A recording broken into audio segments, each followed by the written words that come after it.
റിപ്പോർട്ടറിൻ്റെ ഒരു ബിഗ് ബ്രേക്കാണ്. കേര കർഷകരെ വഞ്ചിച്ചിരിക്കുന്നു കേരഫെഡ് എന്നൊരു വാർത്ത കൂടി വരുന്നു.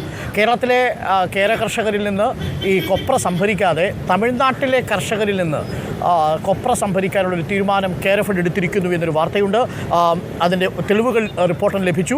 കേരഫെഡ് പർച്ചേസിംഗ് ഓർഡറിൻ്റെ പകർപ്പുകളാണ് റിപ്പോർട്ടർ പുറത്തുവിടാൻ പോകുന്നത്. കേരഫെഡ് കേരളത്തിലെ കർഷകരെ സംരക്ഷിക്കണ്ടേ എന്നൊരു പ്രധാനപ്പെട്ട ചോദ്യമാണല്ലോ. അതിൻ്റെ തമിഴ്നാട് കർഷകരുടെ കയ്യിൽ നിന്നും കേര സംഭരിക്കാൻ തുടങ്ങിയതിൻ്റെ കൊപ്ര സംഭരിക്കാൻ തുടങ്ങിയതിൻ്റെ വിവരമാണ് റോഷിപാൽ നമ്മളുമായി പങ്കുവയ്ക്കുന്നത്.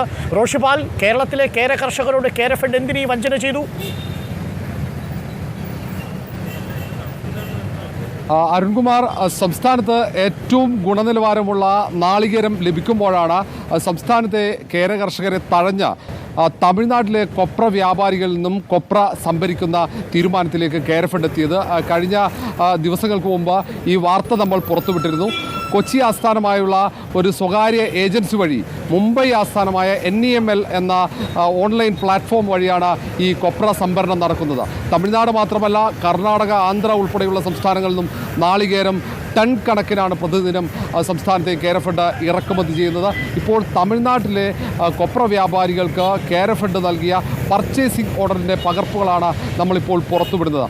സംസ്ഥാനത്ത് ആവശ്യത്തിന് നാളികേരം ലഭിക്കുന്നില്ല എന്ന വിശദീകരണമാണ് കേരഫെഡ് നൽകുന്നത്. പക്ഷേ നമുക്കറിയാം, കേരളത്തിൽ ഏറ്റവും മികച്ച നാളികേരം ലഭിക്കുന്ന കുറ്റ്യാടി, കോഴിക്കോട്, മലബാർ മേഖലയിലടക്കം തേങ്ങ കെട്ടിക്കിടക്കുന്നു. നാളികേരം കെട്ടിക്കിടക്കുമ്പോഴാണ് ഈ തരത്തിൽ ഒരു ചതി സംസ്ഥാനത്തെ നാളികേര കർഷകരോട് കേരഫെഡ് ചെയ്യുന്നതാണ് ഏറ്റവും പ്രധാനപ്പെട്ട കാര്യം. മാത്രവുമല്ല, തമിഴ്നാട് ഉൾപ്പെടെയുള്ള അയൽ സംസ്ഥാനങ്ങളിൽ നിന്ന് വരുന്ന കൊപ്രയിൽ രാസവസ്തുക്കൾ ചേർക്കുന്നു എന്ന ആരോപണം നേരത്തെ തന്നെ ഉയർന്നിരുന്നു.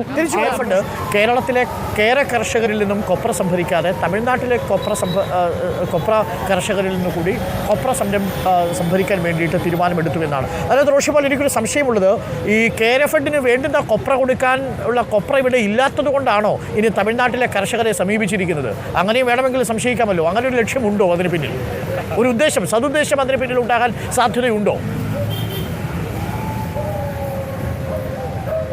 അരുൺകുമാർ, കേരഫെഡിൻ്റെ മാനേജ്മെൻറ്റ് അത്തരത്തിലൊരു വിശദീകരണമാണ് നൽകുന്നതെങ്കിലും സംസ്ഥാനത്ത് ഇപ്പോഴും കൊപ്ര ഇപ്പോഴും കെട്ടിക്കിടക്കുന്നു എന്നാണ് കർഷകർ പറയുന്നത്. മാത്രവുമല്ല, തേങ്ങ തന്നെ, പച്ചത്തേങ്ങ തന്നെ മലബാർ ഉൾപ്പെടെയുള്ള പ്രദേശങ്ങളിൽ കെട്ടിക്കിടക്കുന്നു. അത് കൃത്യമായി സംഭരിക്കപ്പെടുന്നില്ല എന്ന ഒരു പ്രധാന പ്രശ്നവുമുണ്ട്.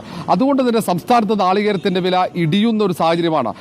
അയൽ സംസ്ഥാനങ്ങളിൽ നിന്ന് കൊപ്ര സംഭരിച്ചത് തുടങ്ങിയതിന് പിന്നാലെ തന്നെ സംസ്ഥാനത്തെ പച്ചത്തേങ്ങയുടെയും കൊപ്രയുടെയും വില താഴേക്ക് പോവുകയും ചെയ്തിട്ടുണ്ട്. കാരണം ഇവിടെ കൂടുതൽ തേങ്ങയും കൊപ്രയും കെട്ടിക്കിടക്കുന്നു. ഒന്ന്, കേരഫെഡിൻ്റെ രൂപീകൃത ലക്ഷ്യവും പ്രഖ്യാപിത ലക്ഷ്യവും സംസ്ഥാനത്തെ നാളികേര കർഷകരെ സഹായിക്കുക, സംസ്ഥാനത്ത് നിന്നും നാളികേരവും കൊപ്രയും സംഭരിച്ച് സംസ്ഥാനത്ത് തന്നെ വെളിച്ചെണ്ണ ഉൽപ്പാദിപ്പിക്കുക എന്നതാണ്. വെളിച്ചെണ്ണയുമായി ബന്ധപ്പെട്ട മറ്റുൽപ്പന്നങ്ങളും ഉൽപ്പാദിപ്പിക്കുക സംസ്ഥാനത്തെ നാളികേര കർഷകരിൽ നിന്നും ശേഖരിക്കുന്ന കൊപ്രയിൽ നിന്നും തേങ്ങയിൽ നിന്നുമാണ്. പക്ഷേ അത് മാറി അതിൽ നിന്നും വ്യതിചലിച്ചുകൊണ്ട് സർക്കാരിൻ്റെ നേരത്തെ ഇത്തരമൊരു നിർദ്ദേശവും കൊടുത്തിരുന്നു. ഒരു കാരണവശാലും അയൽ സംസ്ഥാനങ്ങളിൽ നിന്നും കൊപ്ര സംഭരിക്കാൻ പാടില്ല. അത്തരത്തിൽ സർക്കാർ നൽകിയ നിർദ്ദേശങ്ങൾ ഉൾപ്പെടെ കാറ്റിൽ പറത്തിയാണ് കേരഫെഡിൻ്റെ മാനേജ്മെൻറ്റ് ഇത്തരത്തിൽ തമിഴ്നാട്ടിൽ നിന്നും ടൺ കണക്കിന് കൊപ്ര പ്രതിദിനം ഇറക്കുമതി ചെയ്യുന്നത്. അതും ഓൺലൈൻ പ്ലാറ്റ്ഫോം വഴിയാണ്. സംസ്ഥാനത്തെ കർഷകർക്ക് ഇതുവഴി വിൽപ്പന നടത്താൻ ഏതെങ്കിലും തരത്തിൽ കേരഫെഡിന് ഈ തരത്തിൽ വിൽപ്പന നടത്താൻ സാധിക്കുകയില്ല. കാരണം ഒട്ടേറെ നിയമപരമായ ഒട്ടേറെ കാര്യങ്ങൾ ചെയ്യാനുണ്ട്. അതിനൊപ്പം തന്നെ അവിടെ പണം ഒടുക്കണം, ഈ കമ്പനിക്ക് പണം കമ്മീഷനായി നൽകണം. അങ്ങനെ ഒട്ടേറെ നൂലാമാലകളുള്ളത് കൊണ്ട് തന്നെ സംസ്ഥാനത്തെ കൊപ്ര വ്യാപാരികളോ സംസ്ഥാനത്തെ കർഷകരോ ഇത്തരത്തിൽ ഈ ഓൺലൈൻ പ്ലാറ്റ്ഫോം വഴി കേരഫെഡ് MDയുടെ ഒരു പ്രതികരണം കൂടി നമുക്ക് ഈ വിഷയത്തിൽ എടുക്കാം. എന്തുകൊണ്ടാണ് ഈ അത് കർഷകരെ ബോധ്യപ്പെടുത്തുക എന്നതാണ് കേരഫെഡ് ആദ്യം ചെയ്യേണ്ടത്. ഇനി സതുദ്ദേശത്തോടു കൂടിയാണെങ്കിൽ അത് കേരളത്തിലെ കർഷകരെ ബോധ്യപ്പെടുത്തണം എന്നാണ് കേരഫെഡ് MDയോട് നമുക്ക് പറയാനുള്ളത്. MD ആ വിഷയം നമ്മൾ MDയുടെ പ്രതികരണം കൂടി നമ്മൾക്ക് എടുക്കാവുന്നതാണ്. എന്താണ് MDക്ക് പറയാനുള്ളത് എന്നുകൂടി നമുക്ക് കേൾക്കാം. ഇപ്പോൾ നമ്മൾ പുറത്തുവിട്ടത് കേരളത്തിലെ കർഷകരുടെ ആശങ്കകൾ കൂടിയാണ്.